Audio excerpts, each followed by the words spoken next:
بسم الله الرحمن الرحيم. الحمد لله رب العالمين والعاقبة للمتقين والصلاة والسلام على سيد الأنبياء والمرسلين سيدنا وحبيبنا وحبيب رب العالمين محمد وعلى آله وأصحابه ومن هدى بهديه إلى يوم الدين. قال الله تبارك وتعالى في كلامه المجيد والفرقان الحميد: أعوذ بالله من الشيطان الرجيم. بسم الله الرحمن الرحيم. يا أيها الذين آمنوا إذا نودي للصلاة من يوم الجمعة فاسعوا إلى ذكر الله وذروا البيع ذلكم خير لكم إن كنتم تعلمون. فإذا قضيت الصلاة فانتشروا في الأرض وابتغوا من فضل الله واذكروا الله كثيرا لعلكم تفلحون. آمنت بالله صدق الله مولانا العلي العظيم وصدق رسوله النبي الأمي الكريم ونحن على ذلك لمن الشاهدين والشاكرين والحمد لله رب العالمين. درود شریف پڑھ لیں. اللهم صل على محمد وعلى آل محمد كما صليت على إبراهيم وعلى آل إبراهيم إنك حميد مجيد.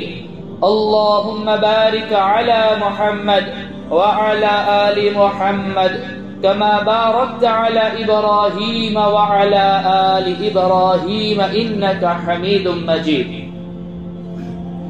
میرا عزیزو پیارو بزرگو، اللہ کے رسول پر ایمان رکھنے والے میرے دین عظیم بھائیو، آج جمعہ کا دن ہے. یہ بہت ہی مبارک بابرکت فضیلتوں عظمتوں والا دن ہے. صحابہ کرام رضوان اللہ تعالی علیہ مجمعین کی زندگیوں سے ہمیں اس دن کی عظمت کا پتہ چلتا ہے کہ وہ اس دن کی کس قدر کرتے تھے اور کیسی عظمت کے ساتھ اس دن کو گزارتے تھے. اللہ رب العزت نے یہود سے کہا کہ آپ لوگ میری عبادت کے لیے ایک دن سلیکٹ کر لو، پسند کر لو، منتخب کر لو. یہودیوں نے سنیچر کا دن، سیٹرڈے کا دن منتخب کیا، پسند کیا. تو اللہ سبحانہ و تعالی نے فرمایا کہ یہ دن میں نے پسند نہیں کیا ہے، یہ تمہارا پسند کیا ہوا ہے. اب سیٹرڈے نائٹ سے لے کر اگلے دن اتوار کی رات تک 24 گھنٹے میری عبادت کرنی ہے. یہ دن تم نے میری عبادت کے لیے مخصوص کرنا ہے، اس میں تم کوئی دنیا کا کام نہیں کر سکتے. لیکن یہود اس پابندی کو نبھا نہیں سکے اور سنیچر کے دن جب انہوں نے کام کرنا شروع کیا تو قرآن شاہد ہے، اللہ رب العزت نے انہیں بندر بنا دیا. کونوا قردۃ خاسئین. عیسائیت آئی. اللہ رب العزت نے ان سے بھی کہا کہ آپ میری عبادت کے لیے کوئی دن سلیکٹ کر لو، منتخب کر لو، پسند کر لو. تو عیسائیوں نے سنڈے کا دن، اتوار کا دن سلیکٹ کیا.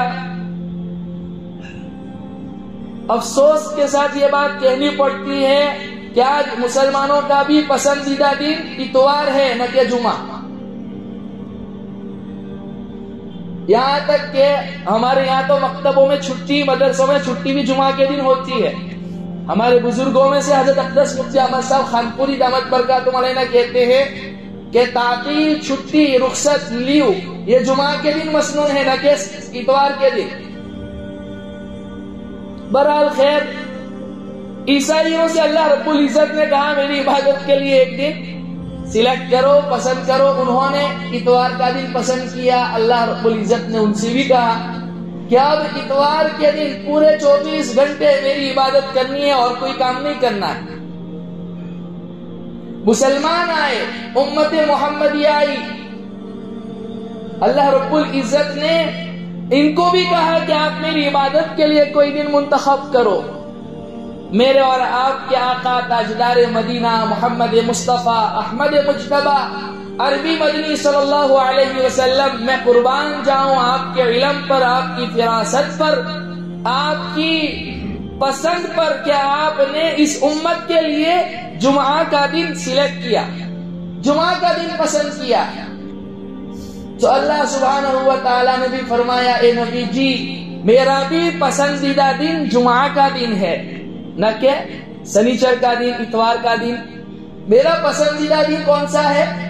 جمعہ ہے۔ پتہ چلتا ہے کہ جمعہ اللہ کا انتخاب ہے، اللہ کا پسندیدہ دن ہے، اللہ کا سلیکٹ کیا ہوا دن ہے۔ اب سوال یہ پیدا ہوتا ہے کہ پہلی امتوں سے تو اللہ رب العزت نے دن منتخب کروا کر 24 گھنٹے اپنی عبادت کے مانگے، اس امت سے کتنا مانگا؟ اللہ سبحانہ و تعالیٰ نے فرمایا تم میرے لاڈلے نبی کی لاڈلی امت ہو، تم سے میں 24 گھنٹے نہیں مانگ رہا ہوں، صرف 1 گھنٹہ مانگتا ہوں، 1 گھنٹہ، وہ بھی وہاں پر جہاں پر بیانات ہوتے ہیں، جہاں بیانات نہیں ہوتے وہاں پر کم ہو جاتا ہے، کہ جیسے ہی اذان ہو مسجد کی طرف دوڑ لگاؤ، خطبہ سنو، بیان سنو، نمازیں پڑھو اور پھر اپنے کاروبار کے لیے نکلو۔ لینے کی باری آئی اس امت سے تو 1 گھنٹہ لیا، اتنا کم کیوں کہ یہ امت اخیر میں آئی ہے، بڑھاپے میں آئی ہے، دنیا ختم ہونے والی ہے اس عمر میں آئی ہے، اور بوڑھے لوگوں سے، بزرگ حضرات سے زیادہ کام نہیں لیا جاتا، تھوڑا سا کام لیا جاتا ہے، شاباشیاں زیادہ دی جاتی ہے۔ یہی وجہ ہے کہ اس امت کو کہا کہ 1 وقت کی نماز پڑھو 10 نمازوں کا ثواب ملے گا، 5 نماز پڑھو 50 نماز کا ثواب ملے گا، رمضان کے روزے رکھو، اس کے ساتھ شوال کے 6 دن کے روزے رکھو، پورے سال روزہ رکھنے کا ثواب ملے گا۔ وائٹ ڈیز، ایام 20، ہر مہینے کی 13ویں 14ویں 15ویں کو روزہ رکھو، پورے مہینہ روزہ رکھنے کا ثواب ملے گا۔ اور زکوٰۃ کو اللہ کا حکم سمجھتے ہوئے خوشنودی کے ساتھ، صحیح اندازے کے ساتھ مستحقین تک اس جذبے کے ساتھ پہنچاؤ کہ اللہ نے مجھے لینے والا بنایا، اللہ نے مجھے دینے والا بنایا، لینے والا نہیں بنایا۔ اللہ کو راضی کرنے کی نیت کے ساتھ، اخلاص اور للہیت کے ساتھ کل مال کی زکوٰۃ نکالو، اللہ تمہارے پورے مال کو پاک کر دے گا۔ اور فرمایا اللہ کو راضی کرتے ہوئے اصول اور آداب کے ساتھ، اگر مالدار ہے تو حج کرو، زندگی میں 1 مرتبہ فرض ہے، اگر اس طرح سے حج کرو گے کَیَوْمٍ وَلَدَتْهُ أُمُّهُ، اللہ فرماتے ہیں میں گناہوں سے ایسے پاک صاف کر دوں گا جیسے آج ہی تو نے اپنی ماں کے پیٹ سے جنم لیا ہو۔ تو اس امت سے کام تھوڑا سا لیا گیا، ثواب زیادہ دیا گیا، شاباشیاں زیادہ دی گئی اس امت کو۔ تو لینے کی باری آئی تو 1.25 گھنٹہ 1 گھنٹہ، دینے کی باری آئی تو فرمایا من مات فی لیلۃ الجمعہ او فی یوم الجمعہ، کہ جو جمعہ والی رات میں مر گیا یا جمعہ والے دن میں مر گیا، حدیث میں آگے اللہ کے حبیب صلی اللہ علیہ وسلم نے ارشاد فرمایا اللہ سبحانہ و تعالی اس کو قبر کے عذاب سے بچا لے گا، قبر کے فتنے سے بچا لے گا۔ محدثین نے اس کی شرح میں لکھا ہے کہ قبر کے فتنے سے مراد یہ ہے کہ منکر نکیر کے سوالات اس مردے کو نہیں ہوں گے۔ اب ذہن میں یہ سوال پیدا ہوتا ہے کہ جمعہ کے دن مر جاوے یا جمعہ کی رات مر جاوے تو ہو سکتا ہے کہ سنیچر کے دن سوال جواب کر لیں اللہ سبحانہ و تعالی۔ ہمارے علماء احناف میں ملا علی قاری رحمت اللہ علیہ ایک بہت بڑے محدث گزرے ہیں، ان کے بھی کچھ تفردات ہیں،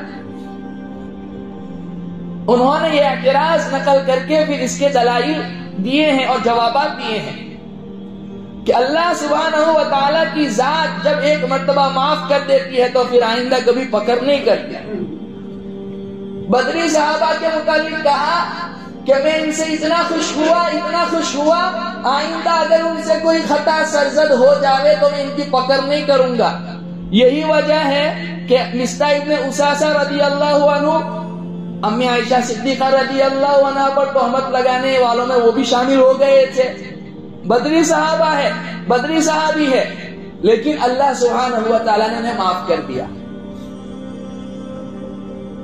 حاتب بن ابی بلتہ رضی اللہ عنہ فتح مکہ کے موقع پر ان سے بھی غلطی ہو گئی, اللہ سبحانہ و تعالیٰ نے ان کو بھی معاف فرما دیا.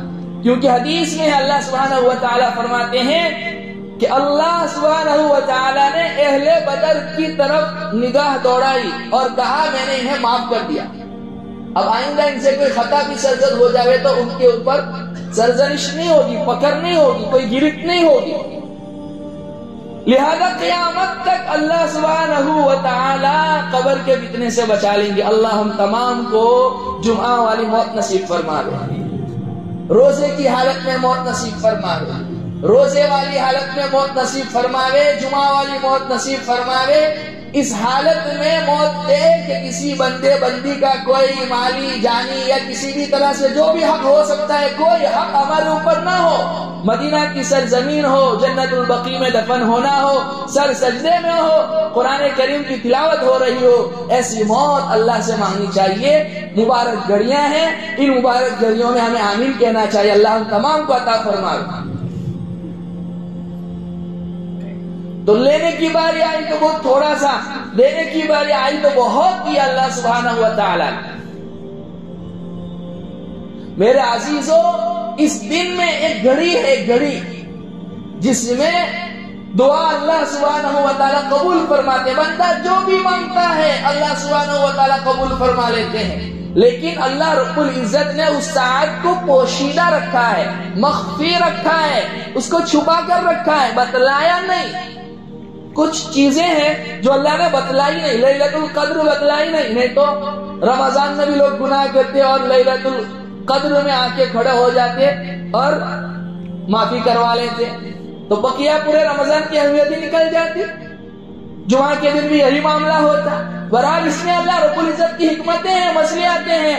اللہ سبحانہ و تعالیٰ نے کچھ چیزیں مخفی رکھی ہیں, اس میں سے ایک جمعہ کی ساعت جس میں دعا قبول ہوتی ہے. ائمہ اربعہ میں سے امام شافعی علیہ الرحمہ فرماتے ہیں کہ یہ گھڑی جمعہ کی اذان سے لے کر نماز کے فارغ ہونے تک کسی بھی وقت ہے, چاہے اذان کے بعد ہو, چاہے نماز سے پہلے ہو, دو خطبوں کے درمیان میں ہو یا نماز کے بعد ہو. اور امام اعظم ابو حنیفہ رحمۃ اللہ علیہ کہتے ہیں کہ عصر کی نماز سے لے کر مغرب کی نماز کے درمیان یہ گھڑی مخفی ہے, پوشیدہ ہے. اور امی عائشہ صدیقہ طاہرہ پاکیزہ رضی اللہ عنہا کا یہ معمول تھا کہ آپ جمعہ کے دن عصر کی نماز کے بعد جب مصلی پر نماز پڑھنے کے لیے آتی تو مغرب تک کسی سے بات نہیں کرتی تھی, درود شریف پڑھتی تھی اور اللہ سے لو لگاتی تھی, خوب دعائیں کرتی تھی. لہذا ہمیں اس دن کی قدر کرنی چاہیے. آپ کو عجیب بات بتلاؤں, بعض ائمہ ایسے گزرے ہیں جنہوں نے یوں کہا ہے کہ جمعہ کے دن اگر غسل میں مسواک نہ کیا جاوے تو غسل ہی نہیں ہوتا. گویا ان کے نزدیک جمعہ کے غسل میں یا جمعہ کے غسل کے صحیح ہونے کے لیے مسواک کا کرنا واجب ہے. ابن حزم ظاہری, داؤد ظاہری, ان کے نزدیک جو ہے جمعہ کے غسل میں مسواک واجب ہے. البتہ ائمہ اربعہ, امام اعظم ابو حنیفہ, امام شافعی علیہ الرحمہ, امام مالک علیہ الرحمہ, امام احمد بن حنبل علیہ الرحمہ, ان چاروں ائمہ کے نزدیک جمعہ کے غسل میں مسواک سنت ہے, واجب نہیں.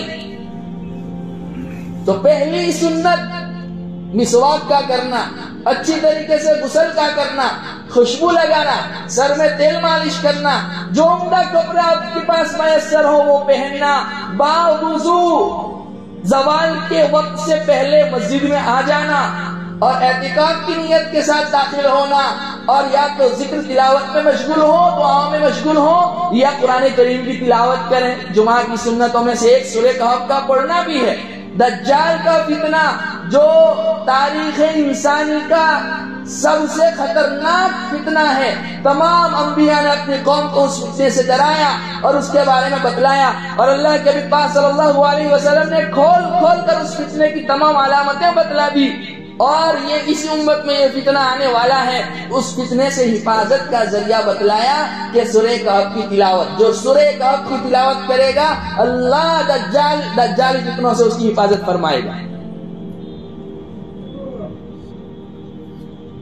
اور اس دن کو ہفتے کا سردار بتلایا ہے.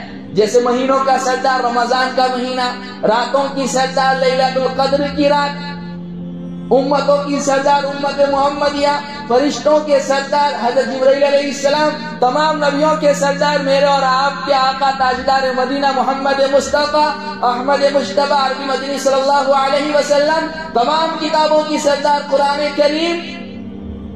ایسے ہی ہفتے کے 7 دن ہیں، ان 7 دنوں کا سردار یہ جمعہ کا دن ہے، اور اس کو ہفتے کی عید بتلایا. یہاں تک کہ فقہاء نے یوں لکھا کہ تنہا عام دنوں میں رمضان کے علاوہ عام دنوں میں تنہا جمعہ کے دن کا روزہ رکھنا یہ مکروہ ہے. ہاں اگر جمعہ کے ساتھ جمعرات کو ملا لیا جاوے یا سنیچر کو ملا دیا جاوے تو یہ کراہت ختم ہو جاتی ہے، کراہت تنزیہی. کیوں؟ جمعہ عید کا دن ہے اور اس میں بہت سے اعمال کرنے کی ہمیں ترغیب دی گئی ہے، لہذا اس دن روزہ نہ رکھو، بلکہ جن عبادتوں کے کرنے کا ادا کرنے کا اللہ نے حکم دیا ہے اس میں دل لگاؤ. تو جمعہ یہ ہفتے کا سردار ہے، ہفتے کا سردار ہے. ہمارے پاس بزرگ حضرات تو فرماتے ہیں کہ جن کا جمعہ کا دن اچھے سے گزرا ہے، یعنی اعمال صالحہ کے ساتھ نیک کاموں میں، اللہ سبحانہ و تعالی اس کی برکت کی وجہ سے بقیہ 6 دن اس کے اچھے گزاریں گے. یعنی اعمال میں گزریں گے، نیک اعمال میں گزریں گے، نیکیوں میں گزریں گے، گناہوں سے اللہ حفاظت فرمائیں گے. اس لیے ہم اس دن کی قدر کریں. جمعہ والی جو رات ہے اس کو حدیث میں روشن رات کہا گیا ہے. کیا کہا گیا؟ روشن رات. جو گزشتہ کل رات چلی گئی نا، وہ اسلامی ترتیب کے لحاظ سے رات پہلے ہے، دن بعد میں ہے. جمعہ کی رات پہلے آتی ہے، دن بعد میں آتا ہے. ابھی آج جو مغرب کے بعد رات شروع ہوگی نا، وہ سنیچر کی رات ہے، وہ جمعہ کی رات نہیں ہے. جمعرات کے ختم پر جو رات شروع ہوتی ہے وہ جمعہ والی رات ہے. لہذا اس رات میں خوب کثرت سے اللہ کے نبی پاک صلی اللہ علیہ وسلم پر درود بھیجو. ہمارے بزرگوں میں مولانا عبدالرشید صاحب، مولانا رشید احمد گنگوہی رحمت اللہ علیہ فرماتے تھے کہ کم سے کم جمعہ والی رات میں 300 مرتبہ درود شریف اللہ کے نبی پاک صلی اللہ علیہ وسلم کی خدمت میں پہنچانا چاہیے. 300 مرتبہ. پورا درود نہیں پڑھ سکتے، صلی اللہ علیہ وسلم پڑھو، یہ بھی مختصر درود ہے. اور یہ جو آج کا دن ہے نا، اس کو روشن دن کہا گیا. اس کو روشن دن کہا گیا، یعنی اس دن کی اہمیت اور اس دن کی ویلیو بڑھ جاتی ہے بقیہ دنوں کے مقابلے میں. عام دنوں میں جمعرات کے دن ایک انسان 10 روپیہ خرچ کرے، وہی 10 روپیہ اگر جمعہ کے دن خرچ کرے گا تو اس کا ثواب زیادہ ہے.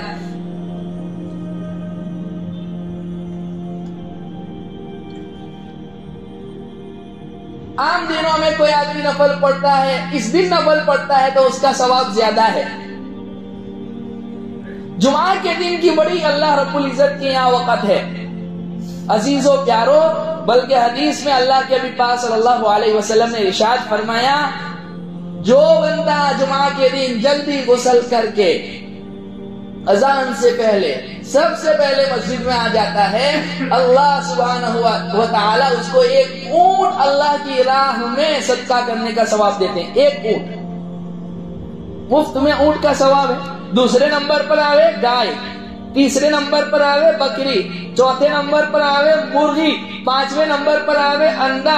اور جب امام خطبے کے لیے کھڑا ہو جاوے تو وہ فرشتے ثواب لکھنا بند کر دیتے ہیں اور وہ بھی خطبہ سننے کے لیے آ جاتے ہیں. دفتر میں جمعہ کی ادائیگی میں آپ کا نام نہیں آتا، اس سے جمعہ کا فریضہ تو ادا ہو جائے گا۔ بہت سے لوگ غلط فہمی میں رہتے ہیں کہ ہمارا جمعہ ہی ادا نہیں ہوا اگر ہم نے خطبہ نہیں سنا۔ فریضہ تو نکل جائے گا، اللہ کے دفتر میں آپ کا نام نہیں رہے گا۔ لہذا کوشش کرنی چاہیے کہ جمعہ کے دن سب سے پہلے 1 گھنٹہ اللہ نے مانگا ہے، اس 1 گھنٹے کو جو ہے میں اللہ سبحانہ و تعالیٰ کو دے دوں۔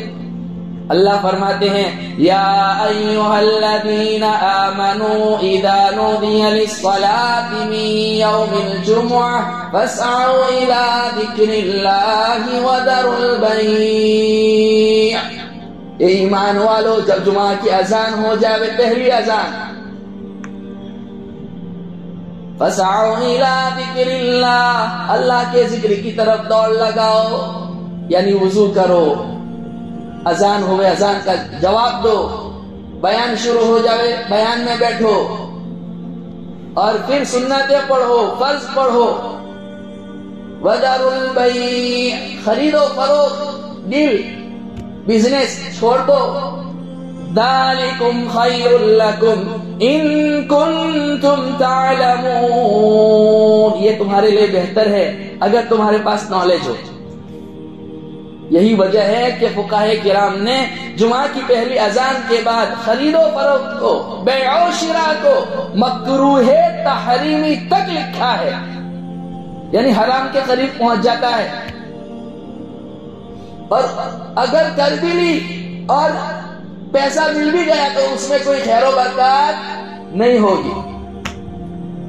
اللہ سبحانہ و تعالیٰ کتنے کریم ہیں، 1 گھنٹہ مانگنے کے بعد پھر فرماتے ہیں فَإِذَا قُضِيَتِ الصَّلَاةُ فَانتَشِرُوا فِي الْأَرْضِ، جب نماز سے فارغ ہو جاؤ تو پھر زمین میں پھیل جاؤ۔ نماز سے فارغ ہونے کا مطلب یہ نہیں ہے کہ جب امام صاحب خطبہ دے کر نیچے اترے ہم مسجد میں فرض ادا کرنے کے لیے آ جاویں اور 2 رکعت جمعہ کی پڑھ کے دعا بھی نہ مانگے اللہ سے اور اٹھ کر دوڑتے ہوئے مسجد سے باہر نکل جاویں۔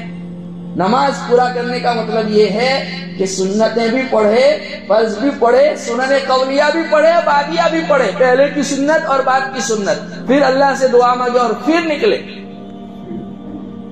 افسوس کہ جو ہے نماز کے بعد جو ہے لوگ چلے جاتے ہیں، گھر پر سنت پڑھتے ہیں تو بہت اچھی بات ہے، ماشاءاللہ ہونا تو یہی چاہیے۔ آپ کو عجیب بات بتلاؤں، یہ جمعہ کے آگے کی جو 4 رکعت سنت ہے نا، یہی وجہ ہے کہ یہاں پر 5 منٹ کا وقت دیا جاتا ہے اس کی ادائیگی کے لیے۔ اس کا کتنا اونچا مقام ہے میں آپ کو یہ بتلانا چاہتا ہوں، اور یہی فضیلت روزانہ ظہر سے پہلے 4 رکعت سنت کی ہے کہ تہجد کی نماز کے قائم مقام وہ 4 رکعتیں ہیں، تہجد کی نماز کے قائم مقام، اتنا بڑا ثواب ہے اس میں۔ اور سنتیں پڑھنے کی اتنی عظیم برکتیں ہیں، ہمیں پتہ ہے ہمارے فرض کیسے ہیں، نمازوں میں حساب کتاب چلتے رہتے ہیں، تو اس کی کمی کوتاہی نوافل اور سنتوں کے ذریعے پوری کی جائے گی۔ اب کیرلا سفر میں گئے، کشمیر سفر میں گئے، بھلے نیو برینڈ گاڑی لے کر گئے، لیکن ساتھ میں اسٹیپنی رکھتے کہ نہیں رکھتے، کہ درمیان میں رات میں اندھیرے میں کہیں پنچر ہو گئی، کہیں کچھ ہوا، ہوا وغیرہ کا مسئلہ آیا تو اسٹیپنی رہے گی تو فوراً لگا دیں گے۔ اتنے بڑے لمبے سفر میں جانا ہے آخرت کے سفر کے لیے، اگر ہمارے پاس فرائض کے ساتھ ساتھ نوافل کا ذخیرہ نہیں ہوگا تو گاڑی مشکل میں آ سکتی ہے۔ اس لیے سنتوں کا اہتمام کریں، اور سنتوں کا اہتمام صحیح معنی میں اللہ کے حبیب پاک صلی اللہ علیہ وسلم سے سچی محبت کی علامت اور دلیل ہے۔ اور جو سنتیں نہیں پڑھتا اور پھر وہ دعویٰ کرتا ہے کہ میں عاشق رسول ہوں تو وہ اپنے دعوے میں جھوٹا ہے۔ کل قیامت کے دن حوض کوثر پر پتہ چل جائے گا کہ دعویٰ سچا تھا یا جھوٹا تھا۔ سفر کے مسائل الگ ہیں، ٹریولنگ میں آپ کر رہے ہیں تو، ورنہ سنتوں کا اہتمام کرنا چاہیے۔ اللہ فرماتے ہیں جب سنتوں سے فارغ ہونے کے بعد، فرائض کو ادا کرنے کے بعد، مکمل نماز پڑھنے کے بعد، مجھ سے مانگنے کے بعد بندہ جب نکلتا ہے تو کیا فرمایا؟ اب وَابْتَغُوا مِن فَضْلِ اللَّهِ، اب اللہ کے فضل کو تلاش کرو، یعنی اللہ کی روزی کو تلاش کرو۔ امام عراق ابن مالک رحمت اللہ علیہ کے بارے میں ابن ابی حاتم میں یہ ان کا واقعہ نقل کیا ہے کہ وہ جمعہ کی نماز سے جب فارغ ہو جاتے تو جیسے یہ ہمارا دروازہ ہے نا، وہ دروازے کے پاس آتے اور اللہ سے دعا کرتے، اللہم انی اجبت دعوتک، اللہ میں نے آپ کی دعوت پر، کہ آپ نے کہا حی علی الصلاۃ، آؤ نماز کی طرف، حی علی الفلاح، آؤ کامیابی کی طرف، جمعہ کی نماز کے لیے آ جاؤ، میں آ گیا، اللہم انی اجبت دعوتک، یا اللہ میں نے آپ کی دعوت کو قبول کیا، وصلیت فریضتک، اور میں نے آپ کا فریضہ جمعہ پڑھا، وانتشرت کما امرتنی، اور میں اب یہاں سے زمین میں پھیلنے کے لیے جا رہا ہوں جیسا آپ نے حکم دیا ہے۔ اللہ نے فرمایا فانتشروا فی الارض، وانتشرت کما امرتنی، وارزقنی من فضلک، مجھے اپنے فضل سے روزی روٹی عطا فرما، فانت خیر الرازقین، آپ بہترین روزی دینے والے ہیں۔ تو اللہ سبحانہ و تعالیٰ جو یہ دعا پڑھ کے نکلتا ہے، اللہ سبحانہ و تعالیٰ اسے خوب خیر و برکت عطا فرماتے ہیں۔ اور اس تفسیر کی تحت تفسیر ابن کثیر میں بعض سلف صالحین سے منقول ہے کہ جو شخص جمعہ کی نماز کے بعد کوئی دل کرتا ہے تو اللہ سبحانہ و تعالیٰ 70 درجہ اس میں خیر و برکت ڈال دیتے ہیں۔ تجربہ کر کے دیکھو، لیکن جمعہ ایسے پڑھو جیسے اللہ کے نبی نے بتلایا، اس کے بعد کوئی دل کرو، جمعہ سے پہلے کوئی معاملہ آئے اس کو مؤخر کرو، اچھی طریقے سے غسل کرو، مسجد میں جلدی آ جاؤ، سنتیں بھی پڑھو، فرض بھی پڑھو، اور اللہ سے لو لگا کے دعا بھی کرو، کچھ صدقہ نکال کے پھر وہ دل کرنے کے لیے جاؤ، ساری رکاوٹوں کو اللہ ختم فرما دے۔ یہ اللہ کا وعدہ ہے، اور اللہ وعدہ خلافی نہیں کرتے۔ اللہ نے فرمایا نا فانتشروا فی الارض وابتغوا من فضل اللہ، زمین میں آپ نکل جاؤ اور میرے فضل کو تلاش کرو۔ اور آگے فرمایا وَاذْكُرُوا اللَّهَ كَثِيرًا لَعَلَّكُمْ تُفْلِحُونَ، جب تم مارکیٹ میں جاؤ گے، مارکیٹ غفلت کی جگہ ہے، وہاں جا کر اللہ کو بھول نہ جانا۔ ایسا نہیں کہ یہ جمعہ پڑھ لیا سیدھا اگلے جمعہ کو، عصر میں پھر آ جاؤ، مغرب میں پھر آ جاؤ، عشاء میں پھر آ جاؤ، 5 وقت کی نماز پڑھو پابندی کے ساتھ۔ اور مارکیٹ غفلت کی جگہ ہے، وہاں پر بھول نہ جانا۔ بھول جانے کا مطلب مختلف بدلائیں ہیں، ایک یہ کہ اللہ کی یاد سے غافل نہ ہو جاؤ، کبھی کبھی بیچ میں سبحان اللہ بھی بول لیا کرو، الحمدللہ بھی بول لیا کرو، اللہ اکبر بھی بول لیا کرو، لا حول ولا قوت الا باللہ العلی العظیم یہ بھی پڑھ لیا کرو، اللہ کے نبی پاک صلی اللہ علیہ وسلم پر درود شریف پڑھ لیا کرو۔ کسٹمر نہیں ہے، مارکیٹ والوں کے لیے بہت آسان ہے، اصل میں ہم نے سمجھا نہیں، کسٹمر ہے تو بھی سبحان اللہ الحمدللہ استغفراللہ پڑھتے رہو دل ہی دل میں، اللہ خوب خیر و برکت دے گا، ایسی برکت دے گا کہ تمہیں سر کھجانے کا ٹائم نہیں ملے گا۔ اللہ کو یاد کرو۔ اور ہمارا کانسیپٹ اور نظریہ الگ ہے کہ جہاں غفلت ہو وہاں ذکر نہیں کرنا چاہیے، جبکہ جہاں اللہ کی یاد سے لوگ غافل بیٹھے ہوں وہاں پر ذکر کرنے کی فضیلت دوہری ہو جاتی ہے۔ جہاں لوگ اللہ کو بلائے بیٹھے ہوں وہاں پر آپ اللہ کو یاد کرو، یہی تو کمال ہے نا، تو اس کا ثواب زیادہ ہو جاتا ہے۔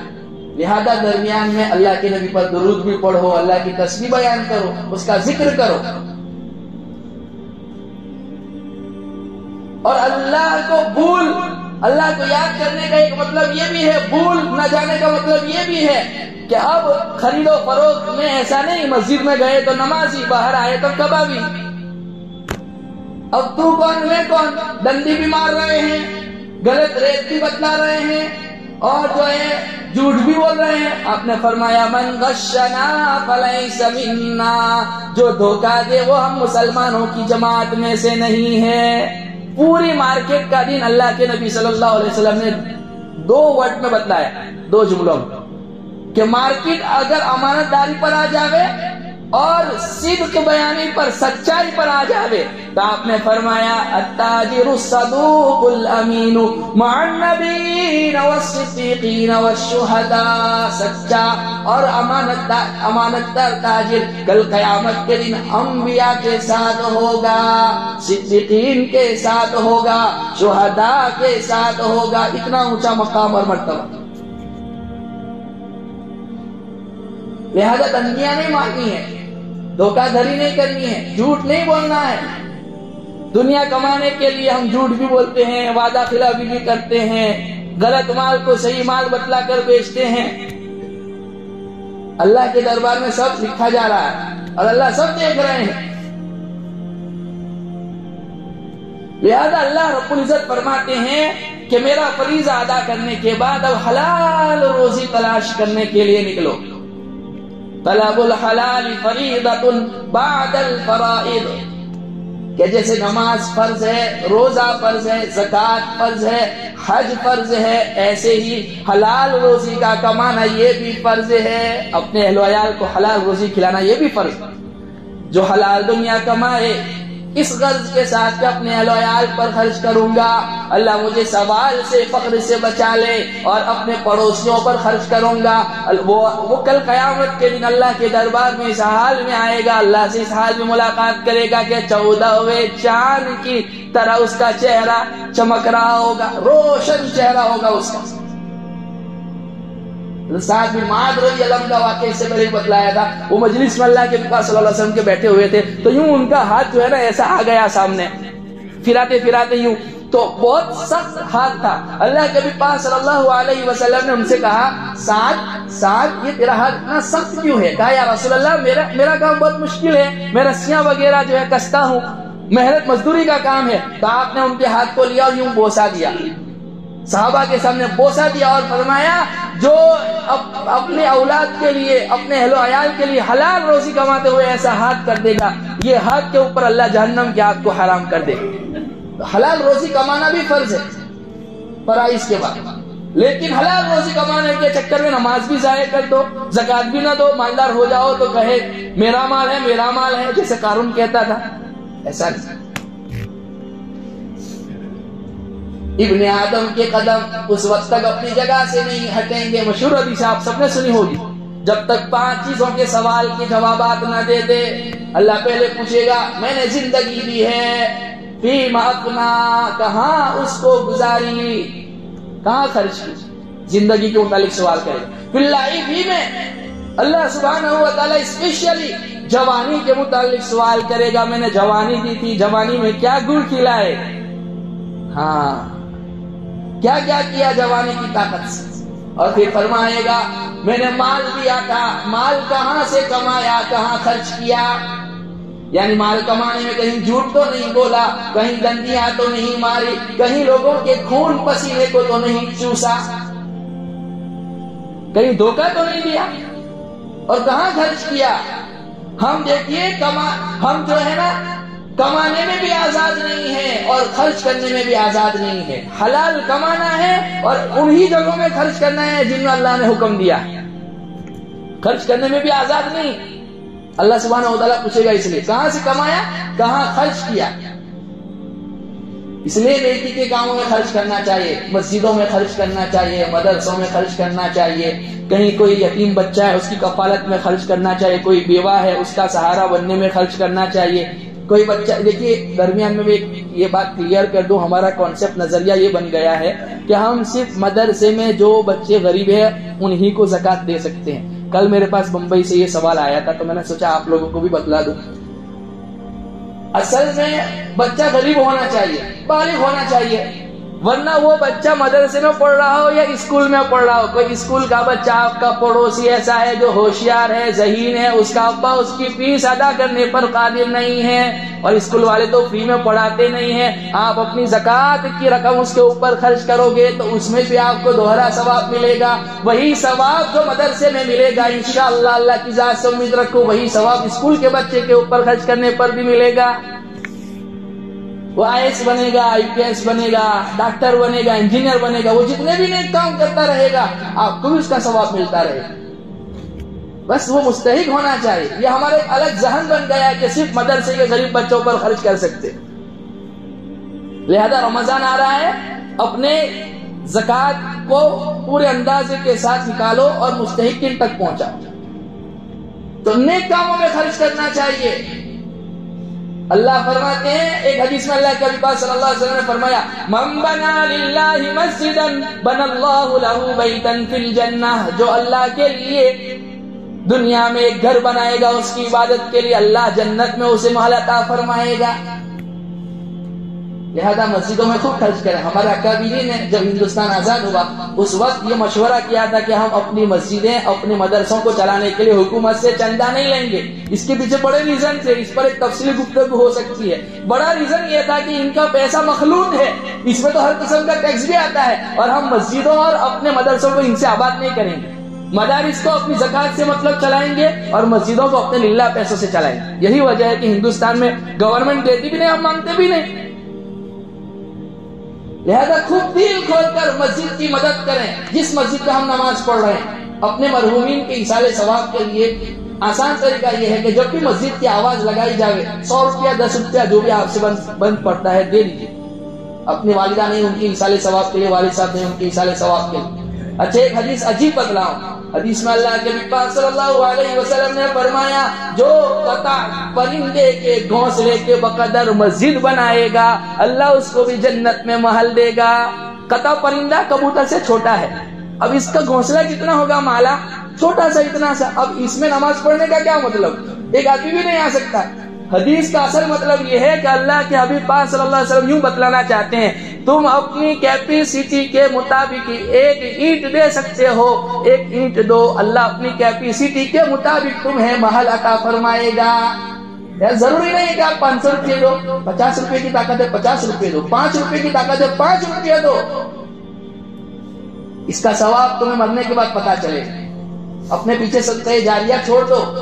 ابن آدم کہتا ہے، حدیث میں آتا ہے، یقول ابن آدم مالی مالی، آدم کا بیٹا کہتا ہے میرا مال میرا مال. حالانکہ اللہ کے نبی نے فرمایا تیرا کتنا، تیرا کتنا؟ جو تو نے آج تک کھایا، آج تک پیا، یہ تیرا. دوسرے نمبر پر تیرا کون سا؟ وما لبست فابلیت، جو تو نے پہنا اور پرانا کر دیا. تیسرے نمبر پر تیرا کون سا؟ تیسرے نمبر پر تیرا وہ جو تو نے اللہ کی بینک میں جمع کر دیا، مسجد بنا دی، مدرسوں کی مدد کی، غریبوں کی مدد کی، یتیموں کی مدد کی، بیواؤں کی، مسکینوں کی مدد کی، اور اس میں دوسروں کا حق رکھا، رشتہ داروں پر خرچ کیا، پڑوسیوں پر خرچ کیا، بیوی بچوں پر خرچ کیا. یہ اللہ کے بینک میں جمع ہونے والا ہے. اور یہ تیسرا والا یہ بہتر ہے، تیسرے والا یہ بہتر ہے، یہ قبر میں کام آئے گا. دیکھیے یہ مال اللہ کا دیا ہوا ہے، اللہ ہی نے دیا ہے. بھائی اللہ نے دیا ہے نا، اللہ ہی نے دیا نا، سب کا یہی عقیدہ ہے نا، اللہ ہی نے دیا ہے اور اللہ ہی کے نام پر خرچ کرنا ہے. اللہ نے جن جگہوں میں بتلایا ہے انہی جگہوں میں خرچ کرنا ہے، ورنہ انسان مر جائے گا. دنیا کی حقیقت کیا میں آپ کو بتلا کے بات کو ختم کر دوں کہ انسان مر رہا ہے، مخمصے کی عالم میں ہے. بچوں کو اس بات کی فکر نہیں کہ میں اپنے ابا کو کلمہ تلقین کروں، میں یہاں بیٹھ کے یاسین پڑھوں، میں اللہ کا ذکر کروں. میرا ابا دنیا سے اس حال میں جاوے کہ اس کی زبان پر لا الہ الا اللہ محمد رسول اللہ ہو، اور وہ بھائی آپس میں جھگڑا کر رہے ہیں، اولاد آپس میں جھگڑا کر رہے ہیں. ایک کہہ رہا ہے میں آفس سنبھالوں گا، ایک کہتا ہے کہ میں ٹرانسپورٹ کی گاڑیاں سنبھالوں گا، ایک کہتا ہے مجھے وہ پروری والا پلاٹ بہت پسند ہے میں وہ لے لوں گا، ایک کہتا ہے کہ میں ابا کی فلانی دکان لے لوں گا. اور آج تو ایسا ہے کہ باپ جب کمزور ہو جاوے نا، ڈائلیسس ہو جاوے، کینسر ہو گیا، پتا چل گیا، ڈاکٹر نے کہہ دیا، ہاتھ اونچے کر دیے، وہیں سے جھگڑے شروع ہو جاتے ہیں. وہ کہتا ہے میں یہ لوں گا، وہ کہتا ہے میں یہ لوں گا، میں یہ لوں گا. یہ دنیا کی حقیقت. اور اللہ فرماتے ہیں کہ اس وقت کے آنے سے پہلے پہلے جب تو تمنا کرے کہ کاش میں اللہ کی راہ میں خرچ کر لیتا، خرچ کر لے. اس لیے آپ نے فرمایا جس ایسے زمانے میں خرچ کرنا، انت صحیح وانت صدق وانت صحیح وانت شحیح تخشى الفقر وتأمل الغنى، کہ ایسی زمانے میں 30 32 35 40 45 سال کی عمر کہ جس میں جو ہے نا مال خرچ کرنے کو جینا چاہے، مال سے محبت بھی ہو اور تندرست ہو، توانا ہو اور مالدار بننے کی تمنا ہو، ایسی کنڈیشن میں خرچ کرنا اللہ کو بہت پسند ہے. ایسی کنڈیشن میں خرچ کرنا اللہ کو بہت پسند، ورنہ مرنے کے بعد تو کتنی بھی وصیت کر کے جائے 1/3 ایک تہائی بس اتنا ہی تیرا ہے، باقی سب وارثوں کا ہے۔ تو 5واں سوال اللہ کرے گا۔ دیکھیے 2 سوال زندگی کے متعلق، ایک زندگی کے متعلق، ایک جوانی کے متعلق، تیسرا سوال اور چوتھا سوال مال کے متعلق، کہاں سے کمایا کہاں خرچ کیا، 5واں سوال علم حاصل کیا تھا اس پر کیا عمل کیا۔ آج ہم میں سے ہر شخص کو پتا ہے کہ جیسے جمعہ فرض ہے ویسے ظہر بھی فرض ہے، جیسے جمعہ فرض ہے ویسے عصر بھی فرض ہے، 5 وقت کی نمازیں ویسے ہی فرض ہے جیسے جمعہ فرض ہے۔ بلکہ میں اکثر یہ بات کہتا ہوں کہ جمعہ کے لیے تو کنڈیشن ہے، شرائط ہے، تب جا کے جمعہ پڑھ سکتے ہیں۔ ظہر کے لیے، عصر کے لیے، مغرب کے لیے، عشاء کے لیے، فجر کے لیے کوئی کنڈیشن نہیں۔ دیہات میں رہیں، کہیں پر بھی رہیں، لہذا ہم میں سے ہر شخص کے پاس اس بات کا تو علم ہے نا کہ 5 نمازیں فرض ہے، اور نہیں ہے تو اب آ گئے آپ کے علم میں۔ لہذا جو ہے 5 وقت کی نمازیں اہتمام کے ساتھ مسجد میں ادا کرنے کی کوشش کرو۔ اللہ سبحانہ و تعالی مجھے بھی اس مبارک دن کی قدر نصیب فرماوے، ان مبارک ساعتوں کی قدر نصیب فرماوے، اور جو ہے قبر میں 3 سوالات ہونے والے ہیں، رب کے متعلق، نبی کے متعلق، دین اسلام کے متعلق، اور 5 سوال میدان محشر میں یہ ہونے والے ہیں، اس کی تیاری کرنے کی اللہ سبحانہ و تعالی ہم تمام کو توفیق عطا فرماوے۔ آگے مبارک مہینہ آ رہا ہے، رمضان کا استقبال کیسے کرنا چاہیے اور اس کو ہم کیسے قیمتی بنا سکتے ہیں، اس موضوع پر تفصیل سے گفتگو انشاءاللہ تعالی آئندہ جمعہ کو کریں گے، زندگی باقی رہی۔ این دعا ازمن و از جملہ جہاں امین بات، وآخر دعوانا الحمدللہ رب العالمین۔